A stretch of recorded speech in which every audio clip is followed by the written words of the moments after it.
Views, opinions, expressions, and insinuations of the show, its hosts, and their guests do not reflect those of the network and its management. The network and its management do not make any warranties on the opinions, views, expressions, and insinuations presented by the show, its hosts, and/or their guests. The network and its management shall not be liable to any claims or dispute arising from any mentions, expressions, or views presented by the show, its hosts, and/or their guests.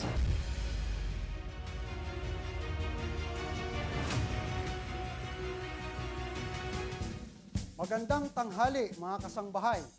Samahan ninyo kami sa isang oras at kalahati na pagbibigay solusyon sa inyong mga hinaing, reklamo at sumbong. Dito lang sa direktang sumbungan ng bayan. Sumbong nyo, aksyon agad!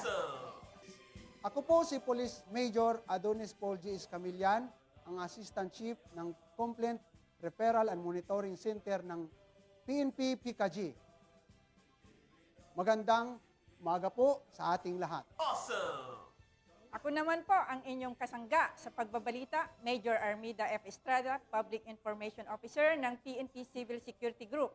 Masuan po si Agaw at si kayo namin. Amazing! Yan. At mula pa rin po sa Police Community Affairs and Development Group, ako po ang inyong lingkod, Police Lieutenant Christine Marticio, ang supervisor ng Sumbong Nyo Agad. At ako po ang inyong lingkod, Tiger Me. Mga kasambahay, mainit-init pong balita mula sa lalawigan ng Bulacan. Naaresto ng Bulacan Police ang suspect sa likod ng bomb threat sa probinsya ng tumatarget di umano ng eskwelahan ng naturang lugar. Alamin po natin ang buong detalye kay Police Colonel J.B. Baybayan, ang Provincial Director ng Bulacan PPO Pro 3. Magandang tanghali po, Sir PD, sir. Sir, good afternoon po, sir. Connected na po ba si sir sa ating linya? Sir Baybayan po, sir. Good afternoon po. Welcome to Sumbong Nyo, Aksyon Agad. Ayun, mukhang maganda po itong ibabalita po ng ating PD at we are very honored na si PD po ang ating makakausap sa kabilang linya, sir and ma'am. Opo, kailangan natin talaga yung first-hand information po pagdating sa mga balitang pulis. That's right! Babalik po kami sa ilang sandali. Anyway, sir, babalikan po natin si PD. Mukhang may technical problem lang po sa kanyang linya. Pero sa ngayon po, sir, yan po. Samantala, ngayong araw, formal nang binubuksan ang ika-44th Asian Chiefs of National Police Conference sa Marriott Hotel sa Pasay City. Bitbit ang temang United in Vision, Securing People and Strengthening Collaboration. Ang naturang aktibidad ay magsisimula ngayong araw hanggang sa Linggo. Itinuturing ng isang pinakamahalagang pagtitipon sa larangan ng law enforcement ng member of ASEAN countries. Tinatayang nasa 186 delegates mula sa ASEAN countries ang dadalo sa Asianapol Conference ngayong taon. Samantala, nananawagan naman ang PNP sa lahat ng mamamayan na makiisa sa pagpapanatili ng isang ligtas, mapayapa at maayos na kapaligiran. Ang kaligtasan ng publiko ay hindi lamang responsibilidad ng mga otoridad, kundi ng bawat isa sa atin. Malaki ang maitutulong ng pagiging mapagmatsyag at responsableng mamamayan upang maiwasan ang krimen at mapanatili ang seguridad ng mga komunidad. Pinapayuhan ang publiko na laging maging mapanuri sa kanilang paligid, sumunod sa mga batas at regulasyon ng trapiko, pangalagaan ang kanilang mga personal na gamit at agad na iulat sa pinakamalapit na impila ng pulisya o sa mga emergency hotline ng anumang kahinahinalang tao na may kilos o iniiwang gamit sa mga pampublikong lugar.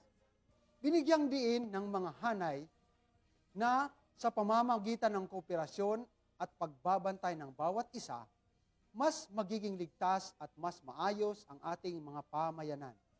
Ang pagiging mapagmatyag ng bawat isa ay proteksyon ng lahat. Ang ating pakikiisa ang susi sa isang ligtas at mapayapang komunidad. That's right! Sir. So, Ayun, sir. Kailangan talaga na may cooperation ang community at PNP at Yes, sir. pulis. Tama po, ma'am, di ba? Kaya naman sir, ang seguridad ay pinaghandaan maigi po ng ating PNP para ma-sure po natin na talagang lahat ay nasa ayos habang sinasagawa po ang 5 araw nating ASEAN. Opo, tama po yun. Ito'y isang pagpapakita rin ng unity at against crime para mapanatili natin ang peace and order. Yun po. Pero sir, alam po natin na maganda po ang magiging resulta ng ating ASEAN ngayong taong ito dahil sa dami po ng delegates. Talagang mapag-uusapan natin dito ngayon yung mga dapat pag-usapan lalong-lalo na sa seguridad at lahat dyan present sa pamumuno ng ating Chief PNP. Oo nga po. Ika nga, crime has no boundaries. Kaya kailangan talaga magtulungan. Lalong-lalo na sa usaping transnational crimes. Yun, tama, sir. Ang CSG po, sa ngalan po ng aming director, ay talaga namang nakasuporta po dito sa ating conference. Ayun. Mga kasambahay, simulan na po natin ang paghahatid ng serbisyo publiko dito sa nag-iisang direktang sumbungan ng bayan. Mga problema ay tutugunan. Mga hinaing nyo'y aaksyonan. Rectang Connect, aksyon agad! Kasali ka dyan, manali ka lang. At lahat ng mga pagsubok ay ating malalagpasan. Isang problema umano sa biniling sasakyan. Bagamat fully paid na ito, hindi pa rin umano maiparehistro ng may-ari dahil sa problemang kaugnay ng mga dokumento nito. Alamin po natin ang mga detalye mula sa nagrereklamo na kasama natin ngayon sa studio. Si Ma'am May at si si Sir June, taga Bignay, Valenzuela City. Pwede po natin malaman, sir, ang mga detalye ng ating inirereklamo. Nandito po ang ating complainant. Magandang tanghali po. Magandang tanghali po. Ang nangyari po sa amin, kumuha po kami sa isang financing company ng car loan. Bagamat na fully paid na po namin, at nung sinubukan po namin parehistro, nalaman po namin na blacklisted po siya sa NCR. At ang mother file po namin is nasa Sindangan, Mindanao. Bagamat dito po kami nag-car loan sa NCR, doon lang po kami ang nagtaka. Sinubukan po namin silang kontakin, hindi po nila pinapansin. Hanggang nagpadala po ng email na hindi daw po nila sagutin yung nangyayari sa amin. Sir June, may tanong lang po. Kailan niyo po nakuha ang sasakyan na ito, sir? Nakuha po namin siya ng 2023, ma'am. Tapos, natapos ko po siya nitong June 2026. So, So, bali po, nung 3 kinuha years nyo, po talaga yung naging. nung kinuha nyo po ay hindi po kayo nag-secure ng clearance sa HPG po? Hindi po. Dahil po kasi na-under nga po ako ng financing, so nagtiwala na lang po ako dun sa financing na yon dahil alam ko na malaki silang company. And sila po kasi lahat ang nag-transact nung car finance hanggang sa makuha ko, hanggang sa mga documents. Sa kanila lang po ako talaga umasa. Kaya po yung ngayon pong nasa akin na yung mga dokumento, nung time kasi na yun, ma'am, wala sa akin. Kasi nga po dahil nagbabayad pa ako sa kanila. So ngayong na fully paid ko na po, nakuha ko na po yung dokumento na galing sa kanila. Hindi ko po ito maparegister sa LTO. So, ma'am, nabanggit niyo po na fully paid na ang inyong sasakyan. Kanino po ito nakarehistro o nakapangalan, ma'am? Sa akin po, ma'am. Sa akin po siya. Pero yun nga po ang naging problema daw po sa LTO ang pagkuha ko po ay nanggaling sa Rizal ang unit. Ako po ay taga Valenzuela, pero po ang documents ko po ay nakarehistro sa Sindangan. Yun po ang malaking katanungan sa amin. So, malaking problema pala ito, ma'am. Ano po? At malaking abala din sa part ninyo. Ganun nga po, ma'am. Ayun, sir. So, from our co-host, ma'am, is kung ating si Ming ay galing po ng HPG. Anong masasabi mo, partner? Una po sa lahat, marami pong salamat at idinulog nyo po ang yung problema dito sa sumbong nyo action agad at hindi lang naman po yan yung unang beses na may nagre-reklamo about sa mga ganyang issue. Kaya wag po kayong mag-alala at naitawag naman na po na natin yan sa HPG. Meron po tayong resource person na mas sasagot po at mas alam po yung kanyang kailangang gawin para po sa issue na yan. So, sa inyo po ba nakapangalan yung sasakyan? As you mentioned a while ago po, no? Yes, ma'am. Sa akin po. So, bakit po yun, pinapa-transfer? Yung pag ano kasi ma'am, naka-encumbered kasi siya. So, Covered naka-under pala pa siya siya sa eh. Global Dominion. However, bayad ko na po kasi siya. So, kaya po kami, need po namin siyang iparegister this year kasi nga po, ano na siya eh, unregistered na siya since nung April. Opo. So, kaya po kami pumunta ng LTO, yung pagka-release po sa akin ng papers from Global, dahil nga po na fully paid na, nasa akin na po yung documents, tapos dun ko po nalaman yung may issue nga po pala yung papeles ng sasakyan. Ay, kanina pala, mga kasangbahay, while off-air, mag-kausap din po pala kami nila ma'am and sir. Ano nga po pala yung pangalan nun? Yung global, na may nag-email sa inyo? Global Dominion Financing Incorporated. Global Dominion Financing Incorporated. Ito po yung nag-email sa inyo na, Wala daw po silang pananagutan, which is naman po, ang Global po ang nagdala sa asawa ko sa dealer Opo. nila. So wala po kaming contact ng kahit anong dealer ng sasakyan bukod sa kanila. Ang agent po nila ang nagdala sa Rizal para kunin yung unit. Sila po yung nagpapunta lang sa akin doon. Bali po, ang naging transaction namin kasi, nung umpisa po ng ahente is online lang. Anyway po, at least para po sa awareness po ng mga kasangbahay natin, nabanggit po natin yung Global Dominion, yung nag-email po sa inyo. Don't worry po, sir. And ma'am, meron po tayong naka-standby online ng ating resource person. Po, ma'am, nasa linya po ang resource person po natin para tulungan kayo sa inyong problema at mabigyan aksyon kaagad dito sa isumbong mo. Sumbong nyo, action agad. Nandito po ang ating resource person, PSSG Elimar Lacanilaw ng Investigation Section, Regional Highway Patrol Unit ng NCR. Sir, magandang hapon po. Ayan. Good afternoon, ma'am. At saka doon po sa complainant po natin, saka mga tagapakinig po. Ma'am, rinig ko po yung complaint ni ma'am. Bali, before po tayo nag-air, ma'am, nakipag-coordinate na po ako sa ilang personnel ng LTO. Bali, i-assess po namin sila kay ASEC. Usapan na po namin na i-assess po sila kay ASEC para po masolusyonan po yung problema ni ma'am doon sa registration po ng unit niya, sir. Unit niya, ma'am. Sige po sir, maraming salamat po at assist natin siya kay Undersecretary po ng LTO. Ayun. Sergeant Lacanilaw, bago natin, pwede mo bang i-share kung mayroon kang, may na-encounter ka na ba na ganitong modus para na kapareho ng nangyari po dito sa ating complainant?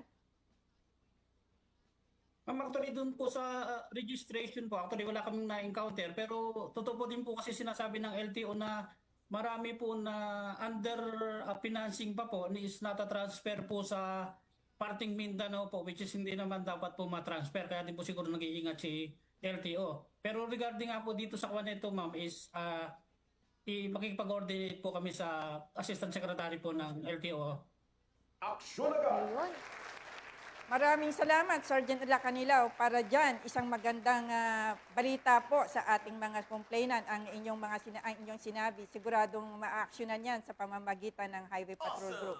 Ayun, sir, ma'am. Ayan, sir. Ayun, Nandito po, natutuwa po ang ating mga complainant. Pwede nyo na po ba silang tulungan at sunduin sa ngayong araw para matapos na kaagad ang kanilang mga problema?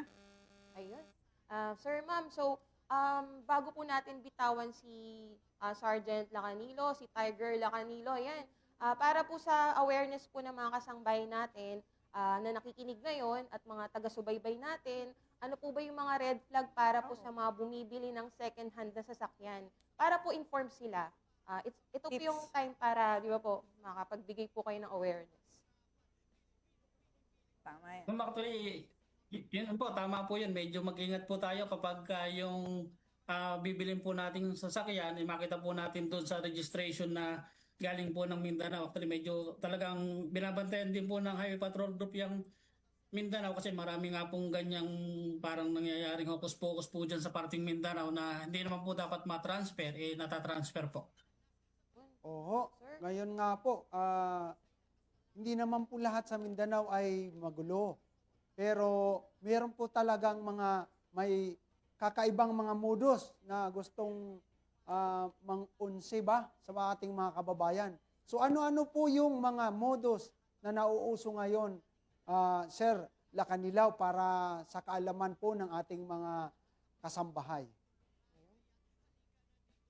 Sir, ang kuwan po namin na modus ngayon dito po sa Highway Patrol Group, yung tinatawag po namin technical carnapping, yung pong assume balance, yung pong pasalo, tapos yung pong ibinebenta nga po na underfinancing pa, pero tinatransfer po sa ibang district office ng LTO sa Mindanao, tapos ibebenta po nila dito sa Metro Manila. Okay, maraming salamat po at sana magiging aware po yung ating mga kababayan kasi hindi biro po ang maluko sa ganyang mga modus. Tama, sir. Ayun. Sa ating po mga complainant, any message po sa inirereklamo nyo, Ma'am Sir June at Ma'am May? Ano lang po, sana mabigyan nila ako ng tamang proseso para mabawi yung pinaghirapan ko. Oo nga po, mahirap po talaga sa panahon lalo ngayon. Kasi sobrang nai-stress po ako kasi sobrang pinaghirapan ko po yun ng 3 taon. Tapos di ko po pakinabangan yung sasakyan. Dahil po nagtiwala lang naman ako sa mga ahenteng lumapit sa akin. Sila po yung lumapit sa akin eh. Tapos, sila din yung nagpapunta sa akin kung saan ko kukuhain yung sasakyan. Tapos kayo pong fully paid ko na parang pinagpapasapasahan nila ako kung kanito ko hihingi nung justice dun sa problema ng documents doon. Sana bigyan nila ako ng maayos na sagot or solusyon dun sa nangyari. Mas gusto ko nga i-refund na lang nila. Ibibigay ko sa kanila yung unit. Sila na yung problema doon. Kasi sobra na po yung stress ko. Yun lang po. Yun. So, Ma'am May and Ma'am June, naiintindihan po namin kayo at nandito po ang PNP para tumulong po sa inyong sumbong o ang dinudulog yung sumbong dito sa sumbong niyo action agad. Huwag po kayong mag-alala at tutulungan po tayo ng HPG dyan, ng PNP. At para naman po sa inirereklamo na nabanggit kanina, bukas po ang ating action center 24/7 para naman po sa inyong panig. Sa ating mga complainants, maraming salamat po sa pagtitiwala sa aming programa, sa ating programa, at ang programa ng inyong PNP. Sir? At, sir, pasalamat tayo sa resource person, sir. Okay, Staff Sergeant Ilimar, maraming salamat. Sana mabigyan nyo kami ng feedback sa mga action taken nyo at mga photos and videos para atin pong maipakita sa publiko na ating na-assist po ng maayos yung mga nagrereklamo po dito sa ating himpilan. Na rin natin, sir, ang tulong, sir. Ito na dito yung complainant at hintayin nila kayo dito sa studio po sa MPC. Ayun. Ayun, sir. And please Yes, provide sir, contact po namin sila ngayon po dyan, sasunduin po namin sila, sir. Yun. Thank you very much. Yun pala, sir, ma'am. Tulungan po kayo. And sir, please provide us your action videos, photos, and the result of your investigation, Tiger, ha? Padala po kayo ng update sa amin dito sa Media Action Center. Yes, ma'am. Yes, ma'am. Ayun. Okay, bago po tayo magpatuloy sa ating sumbungan, balikan po natin si PD ng Bulacan patungkol sa alleged bomb threat. Ayan. Good afternoon po, sir. Police Colonel J.B. Baybayan, ang Provincial Director ng Bulacan PPO Pro 3. Sir? Good afternoon, sir. Nakakonect na po si sir. Ayan, nandyan na daw po, sir. Yes, good afternoon. Good afternoon sa inyo at sa ating mga tagapanood sa inyong programa. Ayan. Masayang hapon. Magandang hapon po, Sir Baybayan, sir. You're in live po, sir, sa Sumbong New Action agad po. We will just ask, sir, for the updates po doon sa alleged bomb threat po, sir. Yes, meron na tayong nahuling suspect, no? Sa series ng bomb threats sa mga schools dito sa isang bayan sa lalawigan ng Bulacan. At ito ay atin ang nakasuhan. At siya naman ay nahuli sa pamamagitan ng ating intensified intelligence-driven operation at lalo na dahil sa mabilis na aksyon ng ating mga kapulisan. Maraming salamat po, sir. At mapanatag na po yung ating mga kababayan. At ito'y atin ang namumonitor. Ayun, sir. Sir, paano nyo po nahuli, sir? And sino po ang naging katuwang nyo dito sa nangyaring ito, sir? Nahuli natin yung suspect, no? Dahil siya ay sangkot sa isang pagpo-post ng online thread na kung saan noong gabi ng linggo ay kanya itong pinost at nabasa naman ng ating mga guro sa nasabing paaralan kinaumagahan kung saan magkakaroon sana ng flag raising ceremony noong Lunes at ito nga ay biglang naantala dahil po doon sa post ng ating suspect. At ang ginawa ng ating mga kapulisan dahil andun yung presensya ng ating kapulisan na umaattend sila sa mga flag raising sa schools ay sila na mismo ang nagmando at nag-asikaso sa threat na ito at in-evacuate ang mga estudyante at agad tinawag sa ating K9 unit at EOD unit upang ito ay mapanel yung nasabing eskwelahan at nakita nga na ito naman ay walang katotohanan subalit ginawa pa rin ng ating mga kapulisan yung tamang aksyon dito. Yun, sir. Maraming salamat po, sir. Talagang napaka-snappy po ng Bulacan PPO, sir. At hindi po talaga biro ang mga ganitong usapin. Kahit na ito ay biro lamang, kailangan po talaga ma-action agad ito. Lalo na ito po ay bomb threat po. Sir? Yes, in-action natin agad ito. No? Katuwang ang ating cybercrime team ng ating probinsya at doon sa technical investigation, no? Doon natin nakuha at nagkaroon ng mga ebidensya upang makasuhan itong ating suspect. Awesome! Serbisyong mabilis talaga, sir. Di ba po? Sir, thank you po sa inyong Thank you very maagap much na po, sir. Salute po, sir. Ayun. Yes, maraming salamat at maasahan po ninyo na ang Pulis Bulacan ay may serbisyong mabilis, tapat at nararamdaman. Thank you po sa inyong thank you at congratulations. Bago po namin kayo bitawan, sir, pwede po bang magbigay po kayo na inyong mensahe sa ating mga mamamayan na dyan sa Bulacan, sir? Yes, kami po ay nanawagan bilang alagad po ng batas at miyembro po ng kapulisan dito sa Bulacan. Kami po ay nanawagan sa ating mga kababayan sa buong probinsya na ang inyong Pulis Bulacan po ay handang maglingkod. Itawag lang po sa aming mga istasyon na gamitin po ang ating Unified 911 at atin itong ipaalam kung ano man yung mga insidente o mga concerns at agad-agad po natin itong aksyonan. Dapat po nating ipaalam ito sa mga otoridad upang malaman ang tunay na sitwasyon at concern sa inyong kinalalagyan po. Yan po ang napakatikas na PD ng Bulacan PPO, si Police Colonel Jay Baybayan. Ayan. Congratulations, sirs. Maraming salamat sa inyo at pagpalain tayo ng Panginoon. Ayun, marami. Thank you very much po, sir. Ayun po, ma'am, kailangan talaga yung mga ganyan ay i-report at kailangan maging aware yung ating mga kababayan na ang pagbibiro ng bomb joke ay hindi dapat tolerate kasi what if totoo yun, di ba? Kaya nga may batas tayo na nagbabawal dito kahit saang lugar. lalong-lalo na sa mga paliparan. Po. At lalo na rin po kung sa eskwelahan din po, no? Napaka-importante po. Kailangan ma-actionan agad. Opo. Mga kasambahay, wala pong bibitaw. Manatiling nakatutok sa ating himpilan. Ihatid namin ang iba pang mahahalagang balita at impormasyon pagkatapos ng iilang maikling paalala.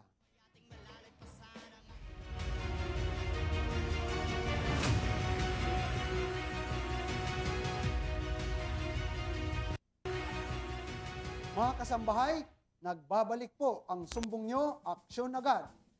Narito naman po ang mga pinakabagong ulat mula sa ating Riktang Patroller.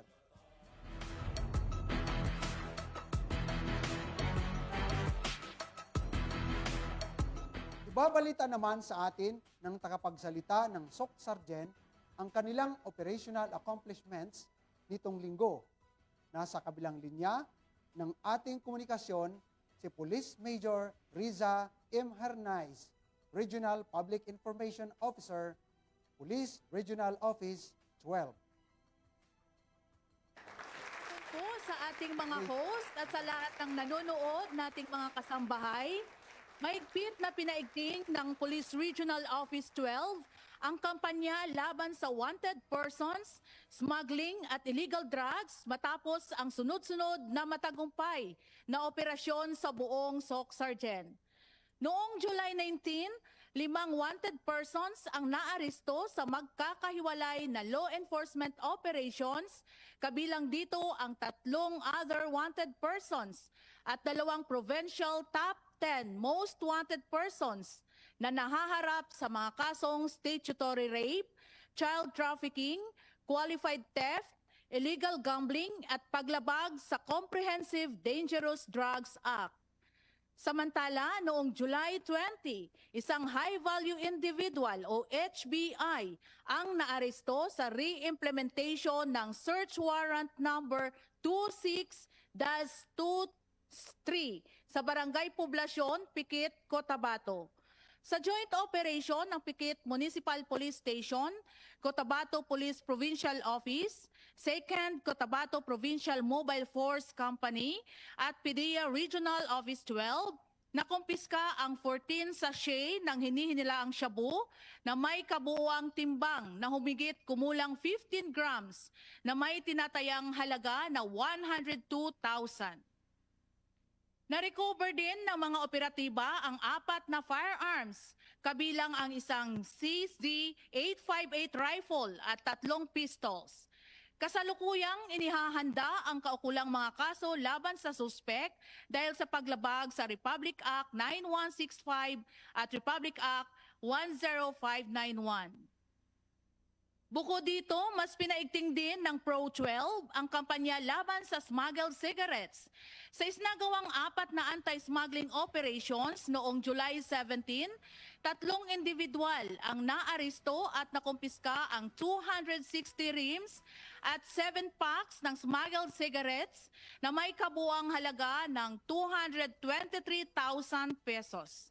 Pinakamalaking bahagi ng nasamsam ay mula sa South Cotabato Police Provincial Office, kasunod ang Sultan Kudarat Police Provincial Office at General Santos City Police Office.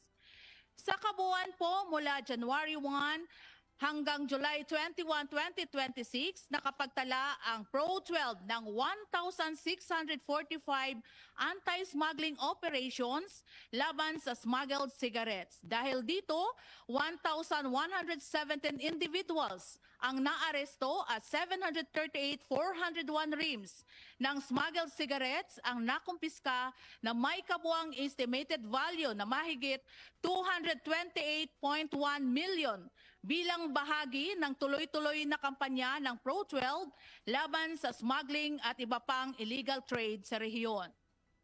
Samantala, nagbigay naman ng direktiba si Acting Regional Director, Police Brigadier General Alan B. Manibog sa lahat ng police units sa Region 12 na lalo pang paigtingin ang intelligence monitoring, manhunt operations at anti-illegal drug operations laban sa mga wanted persons at drug personalities. Inatasan din niya ang lahat ng commanders na tiyakin ang bawat operasyon ay isnasagawa ng legal, profesional at may buong paggalang sa karapatang pantao habang patuloy na pinananatili ang malapit na pakipagtulungan sa mga komunidad upang mapanatili ang kapayapaan at kaayusan sa buong Socsargen. Dito sa Pro 12, we deliver service beyond our badge sa ilalim ng bagong PNP para sa bagong Pilipinas. Serbisyong mabilis, tapat at nararamdaman. At yan ang pinakahuling balita mula sa Police Regional Office 12. Ako po si Police Major Risa M. Hernaez, the Chief Regional Public Information Office 12, ang inyong Riktang Patroller. Congratulations po, Ma'am Hernaez, sa operational accomplishment ng Pro 2. Ma'am, may mga katanungan lang po kami dito sa studio. Maari po bang malaman ang inyong mga naging katuwang sa ahensya ng pamahalaan o non-government organizations, private institutions po para sa tagumpay ng operational accomplishments ng Pro 12 sa inyong programs and activities, ma'am? Yes, ma'am? Yes, ma'am? Di po masyadong klaro, ma'am. Ano po yun, ma'am? Ayun, ma'am, una po sa lahat, congratulations po sa operational accomplishments ng Pro 12. And maari po bang malaman ang inyong mga naging katuwang na ahensya ng pamahalaan or non-government organization or private institution para po sa tagumpay ng inyong accomplishments? Yes po, ma'am. Actually, marami po tayong nakasama po dito. Kasama din po natin yung advocacy support groups natin na lagi pong umaalalay sa ating mga kapulisan, mga community partners natin.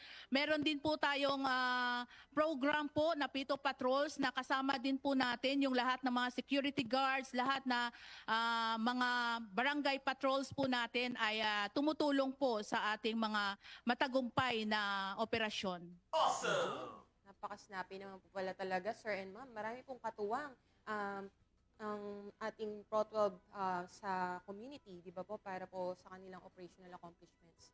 And sir, yan po, mayroon pa po tayong mga katanungan. Yes, daghan salamat kayo, Ma'am Hernaez, ma'am. Papalapit na ang BSK Elections 2026. Ano naman ang paghahanda ng Socsargen dito, ma'am?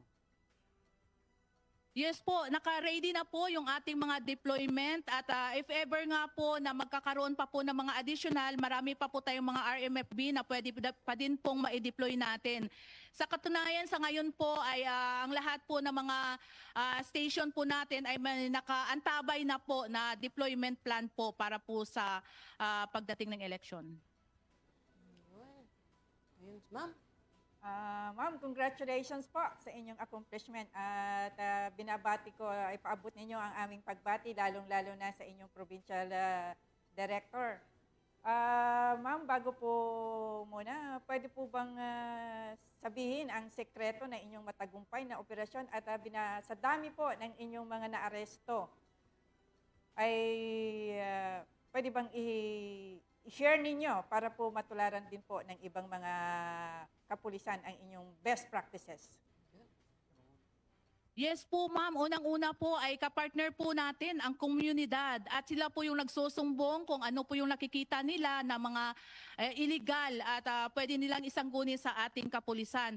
Kasama din po natin pinaigting yung sinasabi ko nga kanina, yung Pito Patrol natin na kung saan gumagamit tayo ng pito, lalong-lalo na para maalarma po ang lahat ng mamamayan. So sa smuggled cigarettes natin na mga accomplishment po, kasama po natin lagi ang ating komunidad na tumutulong sa atin. At sa Friday nga po, magkakaroon na din po tayo ng launching again ng ating Pito Patrols kasi pinaigting pa po natin ito na pati yung mga security guard at other support, advocacy support group ay makasama po natin sa ating programa.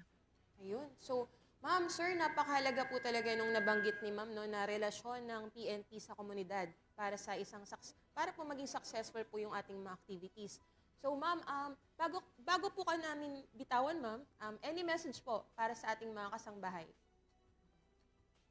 Yes po, sa lahat po ng ating kasambay, yun nga po ay pinapaigting po natin yung ating intelligence-driven operation. So hinihikayat po natin na pag may mga problema po tayo, nakahanda po yung kapulisan natin, tumawag lang po tayo sa 911 upang matukoy at madakip ang mga wanted person at iba pang mga fugitives. So ipagpatuloy lang din po namin ang aming agresibong kampanya laban sa illegal drugs, lost firearms at iba pang kriminalidad sa buong SOC Sergeant.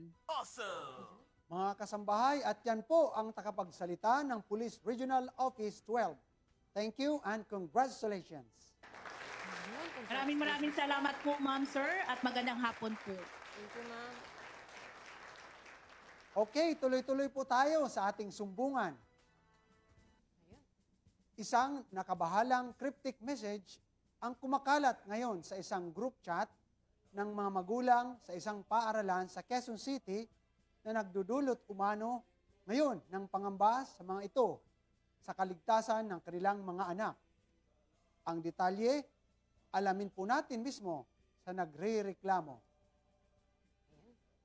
Miss Maribeth Sorino from Visayas Avenue, Quezon City. Balikan po na lang natin si Miss Maribeth Sorino. May problema lang po sa linya. Ayun. Anyway, meron po tayong another sumbong. Yan. Samantala, biktima naman po umano ng nakatransaksyon sa pinasukang e-loan business. Ang susunod nating complainant na itatago natin sa pangalang Diana from Paco, Manila. Alamin po natin ang kanyang naging karanasan mula sa nasabing negosyo kuno.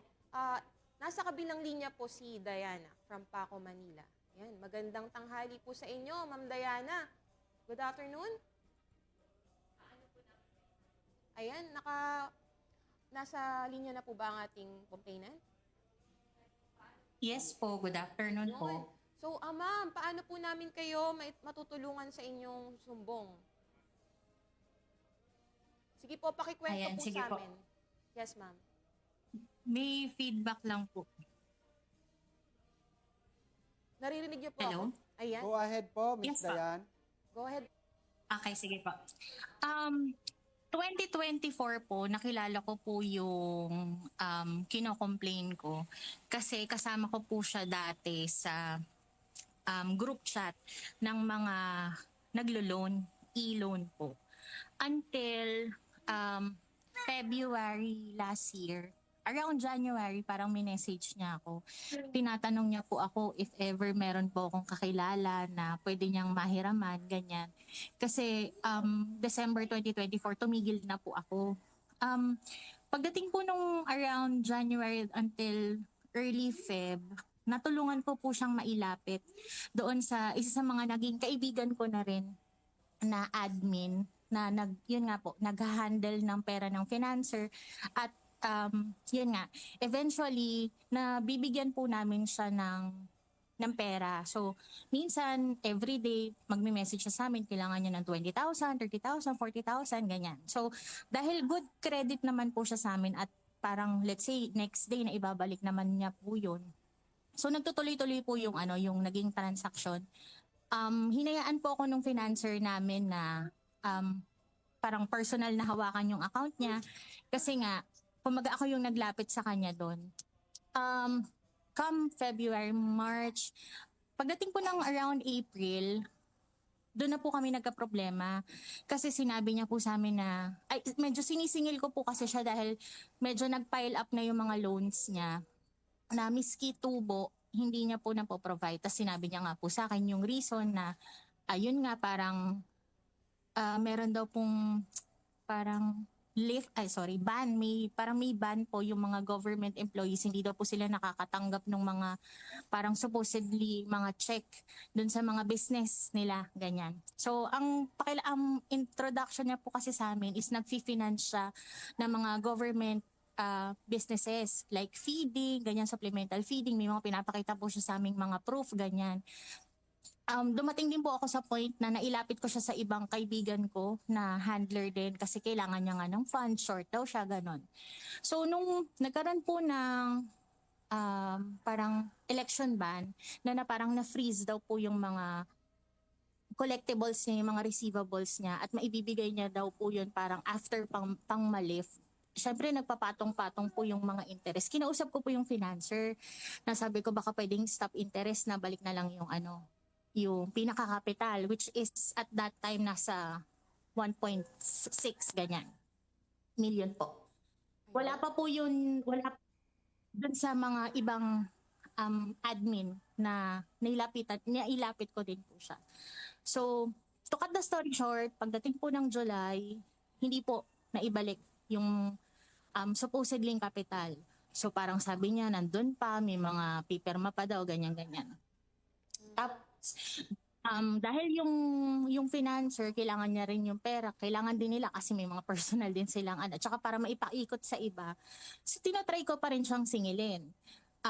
Minsan nakakapagbigay po siya, ganyan. At dumating pa rin po ako sa point na para makapagbigay kami dun sa financer, naghahanap ako ng mahihiramang iba para maibayad namin doon. Kasi naiipit din po ako sa akin nila sinisingil yun. At that time, hindi ko rin nakayang mag-abono or magbigay pa.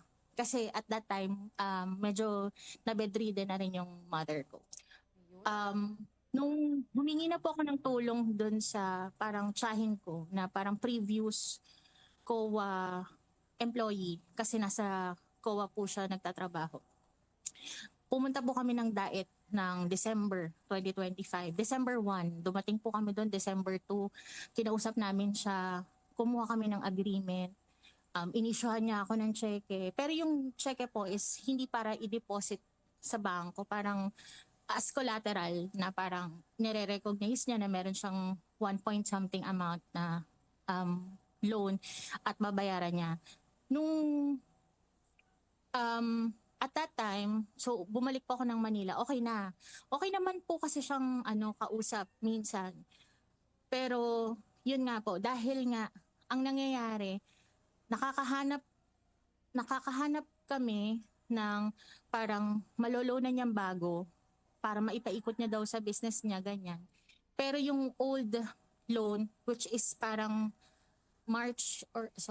parang ganon, last year pa, hindi na siya umaandar. Until, kinausap ko siya, sabi ko, bigyan mo ako ng plano, bigyan mo ako ng kasi yung sa akin na hinahabol is parang nasa 1.4. Doon pa sa isang handler is parang nasa 800,000 po yung capital.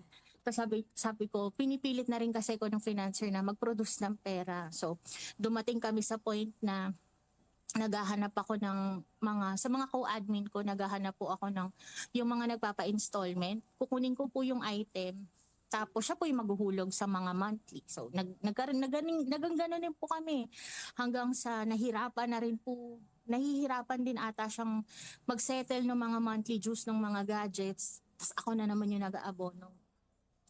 Tapos may mga nalapitan din akong ibang handler na dahil naiintindihan, dahil sinabi ko na wala akong maibigay dahil kailangan din ng mama ko yung pera. Wala na akong maibigay. Naiintindihan nila ako, so inaantay na lang nilang matapos yung sitwasyon. Maging okay ako at that time bago nila ako singilin. Kasi alam naman nila na wala sa akin yung pera. Actually, Ma'am, meaning to say, nag-guarantor din po kayo sa katransaksyon nyo. Another term, yes po. co-maker po kayo. Parang isa sa mga tumutulong sa kanya para makautang sa mga kakilala nyo. Magkano po lahat ang inyong nakuha at may kontrata po ba kayong pinagpirmahan dito? Yung sa akin po, doon sa financer ko alone, na may agreement po kami na dapat huhulog-hulugan niya, that is 1.4 million. Doon po sa kaibigan ko na hindi naman po ako hindi po ako yung naging co-maker, pero dahil nga kaibigan ko at inilapit ko siya, ang nakuha niya po doon is 800.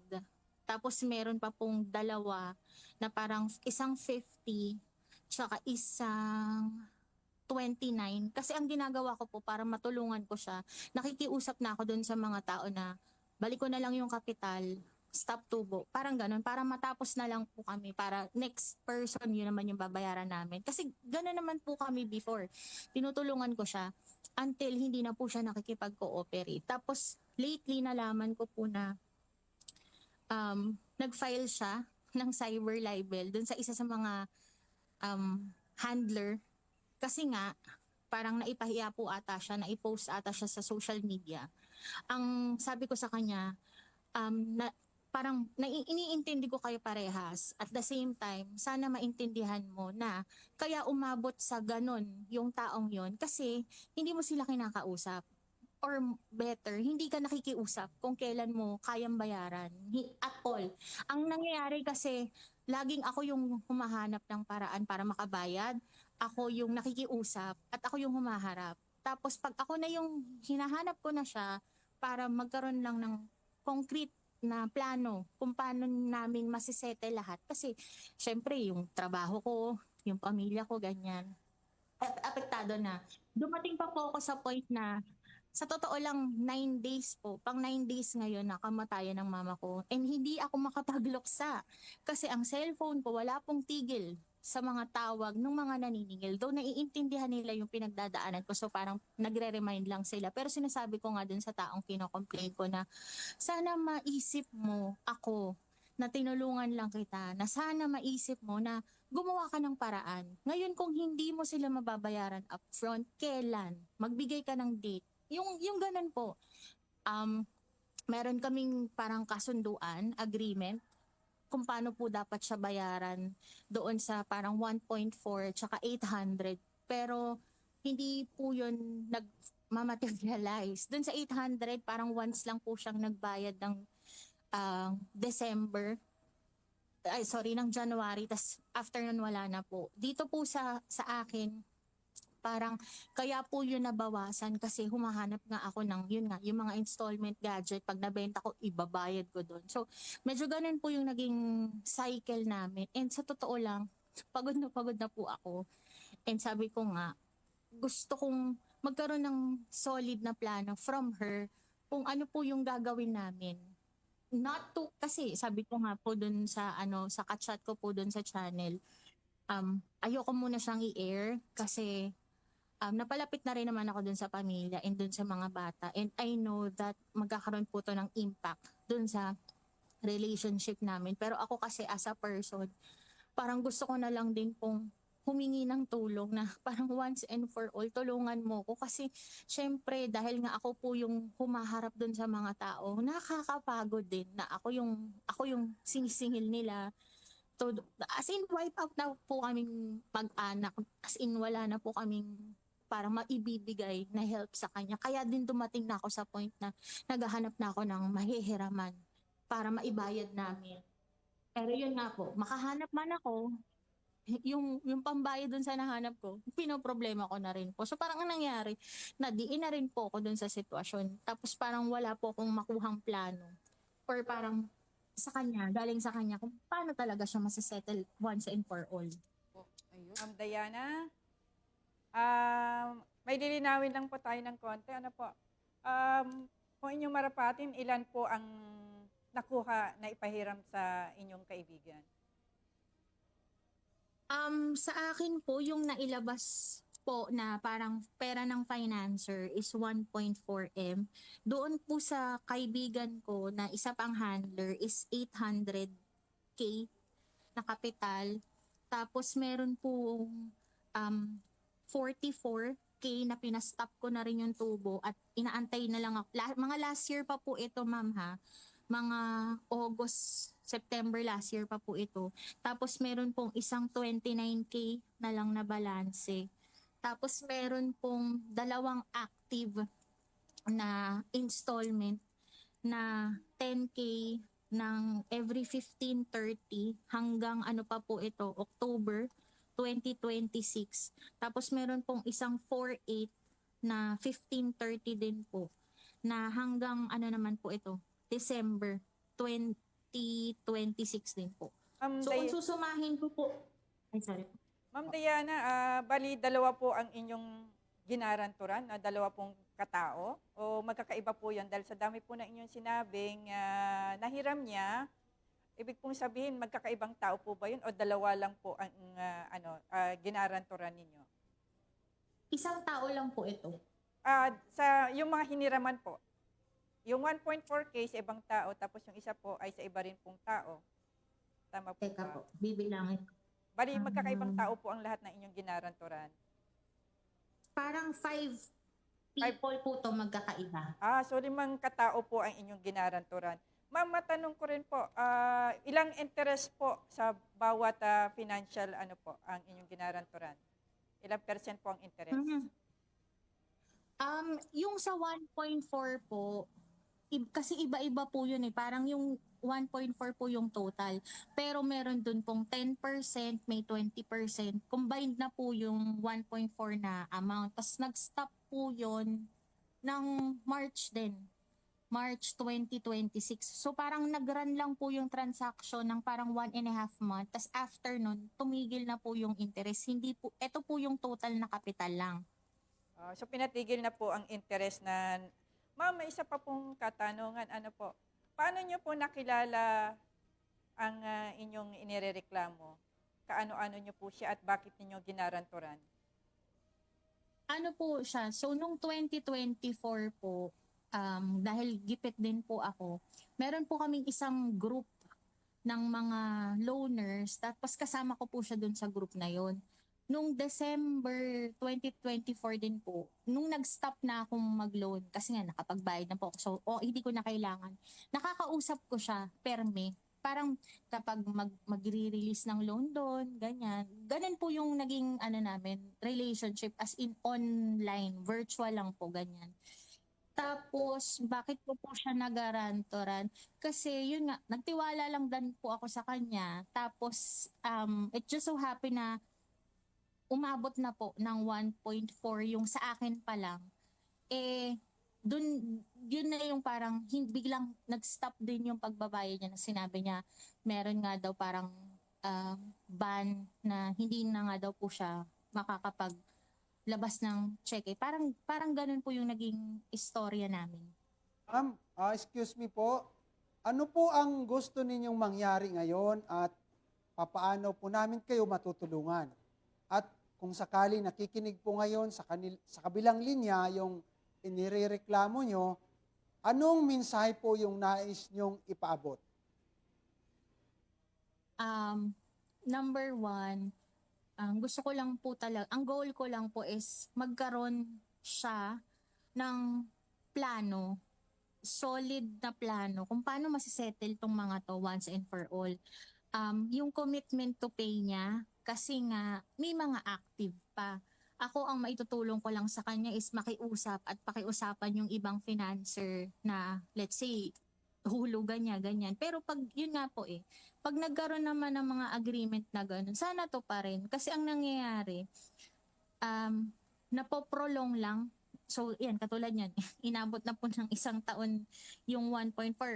Parang kung hindi pa ako gumagawa ng paraan, hindi din siya nawawalan ng, hindi siya nababawasan. So, gusto ko lang magkaroon ng konkretong plano. Gusto kong malaman from her, ano ba yung gagawin niya? Kailan kami makakapag-settle? Kasi nga, gusto ko na rin magbagong buhay Gusto ko nang matapos to. Gusto ko nang maalis yung sarili ko dun sa situation. Kasi nga, nakaka-drain naman po talaga siya.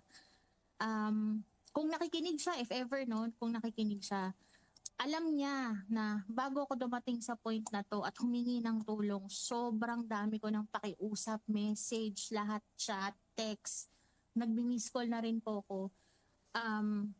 Para lang alam niyo yun, kasi iba din po yung assurance kapag kinakausap ka ng taong may atraso na alam mo na hindi ka niya iniwanan doon sa sitwasyon na to.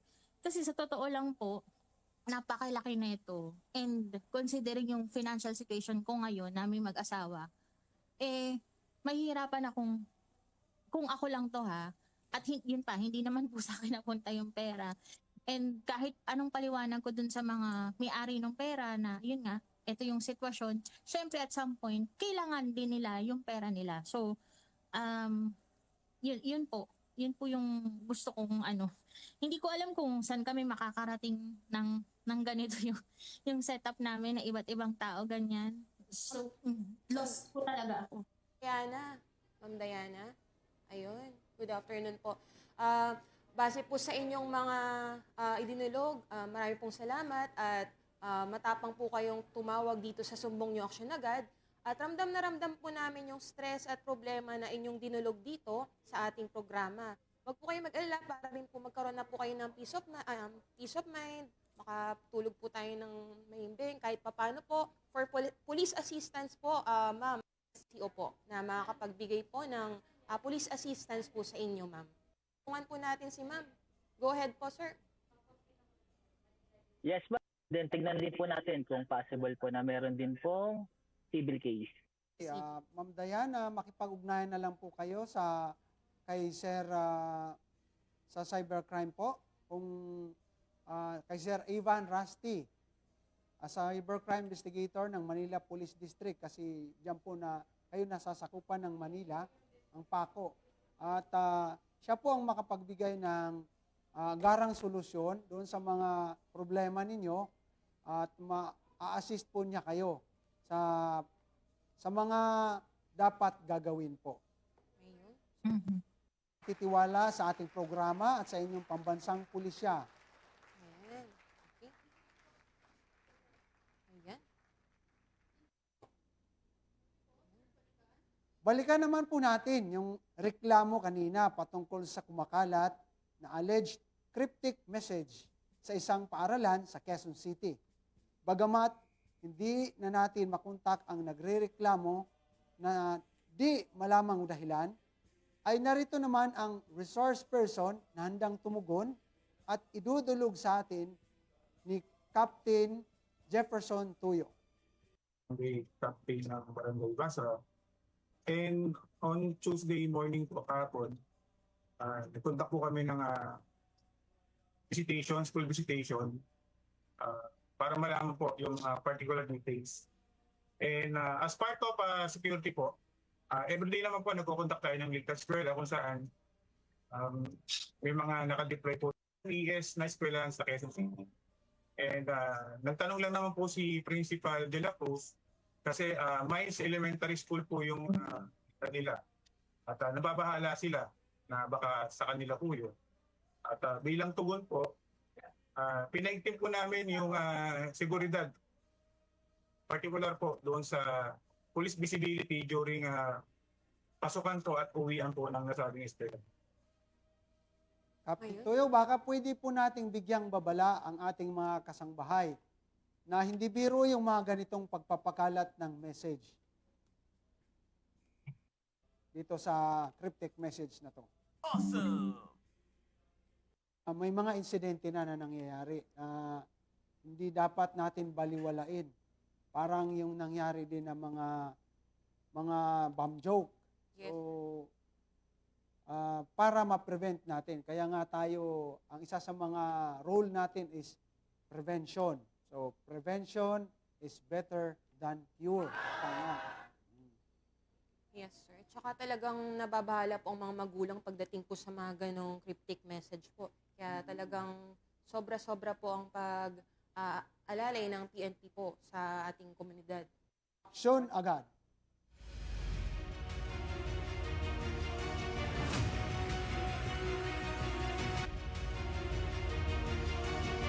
Civil Security Group Police Brigadier General Aden P. Lagradante, sa ating Deputy Director, CSG Police Brigadier General Joyce Patrick B. Sanggalang, at sa ating mga kapwa-lingkod bayan, mga panauhin at higit sa lahat ng ating mga manonood at taga-subaybay.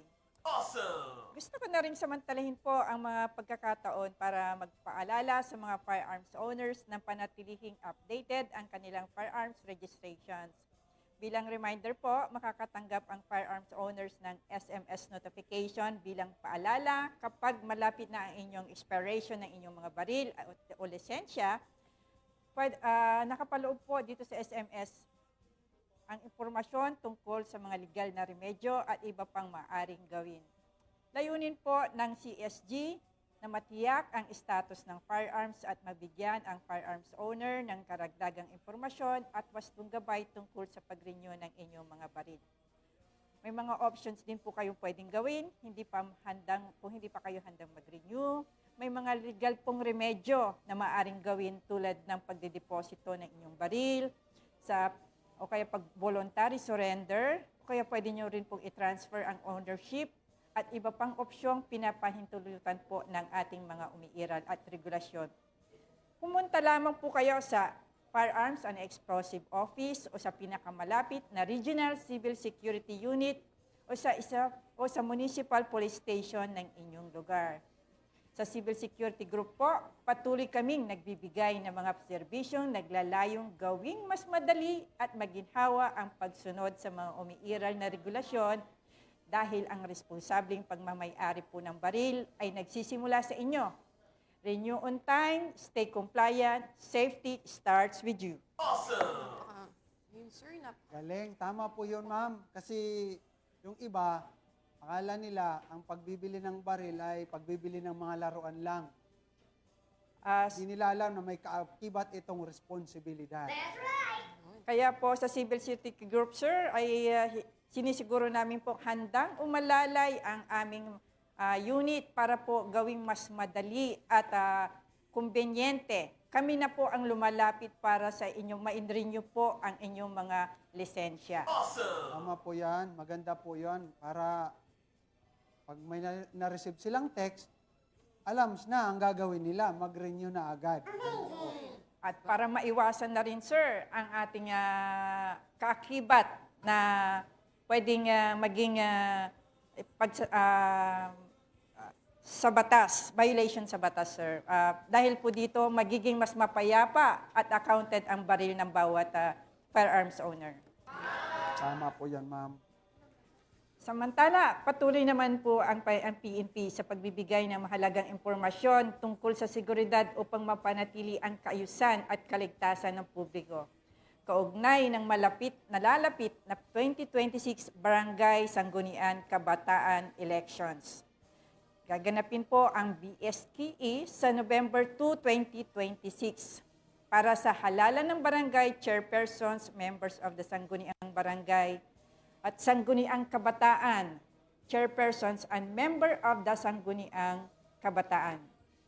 Ang election period ay tinakda mula October 3 hanggang November 9, 2026, kung saan ipatutupad ang iba't ibang hakbang sa seguridad upang matiyak ang mapayapa, maayos at malinis na pagdaraos ng halalan. Ayun, at inaasahan ang pakikisa ng bawat mamamayan sa pagsunod ng mga batas at alintuntunin sa panahon ng halalan. Kabilang dito ang mga sumusunod. Bawal ang pagdadala ng baril o iba pang nakamamatay o nakakasakit ng mga armas. Nang walang kaukulang pahintulot mula sa COMELEC sa panahon ng election gun ban. Mahigpit rin pong ipinagbabawal ang vote buying at vote selling o ang pagbibigay ng pagtanggap o pangangako ng pera, regalo o anumang kapalit ng boto. Bawal rin po ang pananakot, panunuhol o kaya ay pamimilit o anumang uri ng panggigipit sa mga botante upang maimpluwensyahan ang kanilang pagboto. Paninira o pagsira sa mga legal na election campaign materials ay bawal din po. Pagkakalat ng maling impormasyon o fake news na maaaring makaimpluwensya sa mga botante o magdulot ng kaguluhan. Siyempre, ang paggamit ng dahas, pananakot o anumang kilos na maaaring makasagabal sa mapayapang pagdaraos ng halalan ay mahigpit na ipinagbabawal. Paalala ng Philippine National Police, ang pakipagtulungan ng bawat mamamayan ang susi sa isang malinis, tapat at mapayapang halalan. Agad na iulat sa pinakamalapit na himpilan ng pulisya o sa COMELEC, sa 911 o maging dito sa ating programa ang anumang paglabag sa inyong masaksihan. Ayun, sir, ma'am. Malapit na po pala ang BSKE, no? Opo, At parang sobra-sobra kailan po lang. ang paghahanda ng PNP, sirs. Oo, ito ay isang matagumpay kapag ka ang ating publiko, ang mamamayan, ay makipagtulungan. Tama po. Oo. Ayun, sir. So, pati portion na. Okay, maraming salamat po sa pakikiisa ninyo sa aming programa, sa Sumbong Nyo Aksyon Agad. Binabati ko ang aking pamilya, si Mrs. sa bahay, na retired na, Police Colonel Teresita Escamillan, sa aking mga anak, si Mary Regine at si Kuya Tom Tom. Mag-aral ng mabuti upang magtagumpay sa buhay. Binabati ko rin po ang mga na-promote sa Civil Security Group bilang mga Police Colonel. Ang RCSU 8 po, si Police Colonel Soledad L. Elifanio. Ang RCSU 3, Police Colonel Alfredo Dulay. At ang RCSU 4B, Police Colonel Michael John Riego. Sila po ang ating mga bagong promoted Police Colonel po ng CSD. Congratulations, sir. Yes, sir. Sa mga nakadeploy na RSF personnel po, mag-ingat po kayo dyan at siguraduhin makakabalik po ng maayos sa ating mga pamilya. Ayun. Ayun, at shout out po pala sa aking kaibigan at pinaglaan na si Police Lieutenant Maylene Dublang, ating suking taga-suporta at taga-pakinig sa radyo at TV ng ating programa. At syempre po kay Police Lieutenant Colonel Remedios Lagamay Terte, ang snappy akopa ng Pasay CPS. At syempre ang WCPD, ang mga resource person natin minsan to and Team Pasay CPS headed by COP Police Colonel Joselito De Sesto po. And Mr. Imad Amar po ang foreign keeper, ang founder ng Hunger No More Padrino Pilipino. Ayan, salamat po sa panonood at pakikinig sa ating programa. Po. Mga kasangbahay, bago po tayo magtapos, mabuti na sa kabuuan ng ating maghapon ay mayroon tayong gabay mula sa banal na kasulatan at para po sa ating The Word. Mula sa awit 83, versikulo 3, sapagkat ang iyong kagandahang loob ay mainam kaysa buhay, purihin ka ng aking mga labi. Mga kasangbahay, gumawa po tayo ng mabuti sa lahat.